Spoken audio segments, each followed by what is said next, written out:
Hello, everybody, and welcome to Metacoms channel. Just want to let you all know what we're going to be doing here with this series. We're going to be running through company updates and industry updates, answering any questions you guys have during any of this. If you have any, don't be afraid to send them over. And of course, introducing members of the team. So who better to kick us off? The Chief Executive Officer and Founder, Antony Chang. Antony, how are you doing today? Yes, I'm great. Thank you. Good, good. Very glad to have you on. I feel like the best thing to do is let people know a bit about yourself, paint a picture of your past, so to speak. So first and foremost, what was really your entrepreneurial spark? Like what got you interested in business and said, like, I want to build things? Yes. Now I was for 25 years in construction, project leader, contract management, and stuff like that.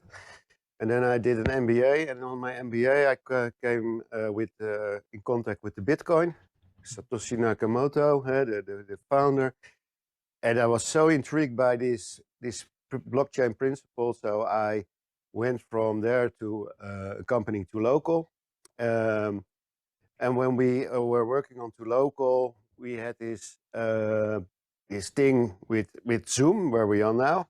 Yeah, it's not secure. We know it, but it is good, but not secure. And we said we can do it better. So we started to build a Zoom-like environment and build a blockchain features on top of it, security, etc. But then we built our 3D the metaverse features on it, and we came to see that it was not workable. You cannot make it perfect. You cannot build 3D on 2D. You can do it around, and we found out. So we really went from building the metaverse and building our futures into the metaverse.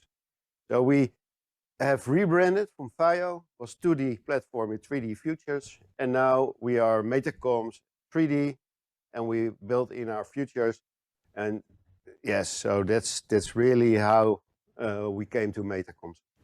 Interesting. So, when you first discovered blockchain technology, I usually like to ask people this: was there a moment of cynicism when you saw it and said, this isn't going to work, and so on and so forth? And then, what was the thing that made you say, okay, no, this is it. This is the thing I'm going to be putting my time towards?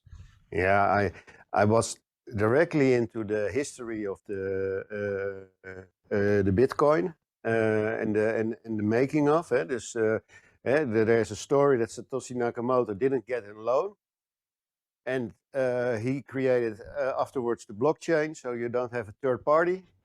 And for me, that was an eye opener. I say, this is the point that people can rule their life themselves, and otherwise, it's always the third party who rules the world.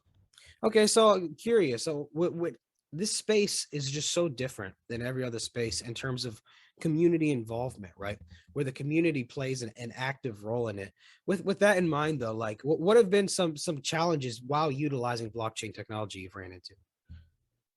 If I look to the community and our environment, they want to have a mechanism they can decide with the team.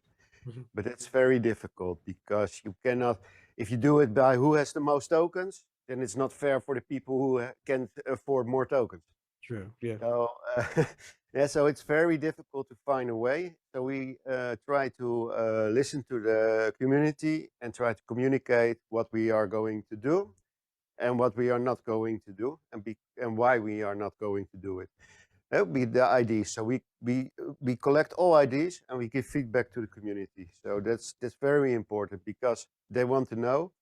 And we have it's not fully built at the moment, but we have a dynamic roadmap. So we can more communicate with our community. They can see what we're working on, where we fall behind. It is much more dynamic. And that's also one thing you see, I think, only at blockchain projects. No other projects. I know that they make a dynamic roadmap on the outside. So that's really the difference of the blockchain. Yeah, I'm glad you mentioned that. Everybody, we'll be doing a deeper dive into the project itself on the next video. But Antony, the last thing I really want from you is walk me through your role as CEO. Can you demystify it a little bit and let people know what you really handle on the day-to-day? Yes, of course. Yeah, if you yeah, you have you can see the company as a few big parts. We have the development part. So I most of the time I start in the morning with the CTO. We go through the work, what he has done yesterday and what we do today, and if there are any points we have to yeah, adjust for the experience we had of yesterday, and now, and if there is some graphics what needs to be done, or and that's outside the development team, then I go to the marketing team. Yeah, they have the graphic thing, and most of the time I go to the marketing team, and I going to discuss how we yeah, what we are focusing on.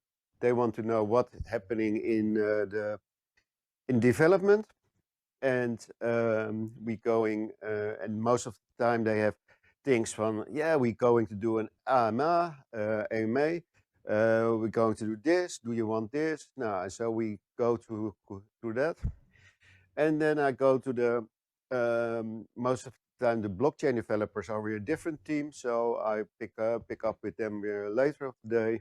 And yeah, so and a lot of talking with investors and external parties, third parties. That's filling the other part of the day. So yeah, when we are the rebranding, that is really the you don't have arms and telephones enough to get it all fixed Yeah. on time. So.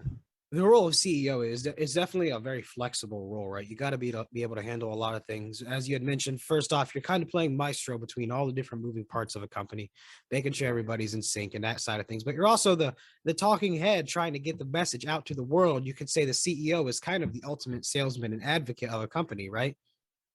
Yeah, but it is to the outside, but also to the inside. Yeah, you have to keep your staff informed. Where are we going to? What will the future look like? And what are they going to tell the people?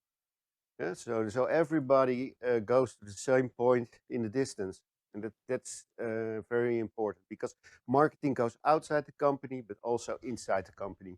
Yeah. Yeah, it goes two ways, and you have to follow those ways. Yeah, wonderful insight, Anthony. Well, I think you did a great job of walking us through your past, kind of giving us an understanding of how the gears turn in your head. If anyone has any other questions for Anthony, let us know and we'll happily dive into them. But stay tuned. The next video, like I said, will be a much deeper dive into the project. I'm sure you guys will have some questions about that. So stay tuned. But for now, Anthony, thank you so much for your time. Do you have any closing words before we go? No, thank you, Michael. It was a great first interview. Good experience, and yeah, hope to see you soon and to do the second one. Sounds like a plan. Anthony, can you close us off by letting people know where they can go to learn more? Come and see us at metacoms.io. We have the website there, and we have the communities on Telegram. So just Telegram and type in Metacoms and you will find us. So and you can ask any questions or give any remarks or whatever. Just put it in the group. And of course, you can already buy our tokens on the website. So don't hesitate, and find the group, the community, for nice offers we make for the community. Perfect. Well, you guys heard the man. We will also have links below if you want to click those to get on things. But for now, thank you so much for your time, Anthony. Thank you, everyone, for watching, and have a wonderful day. Thank you, Michael. Have the same. Bye.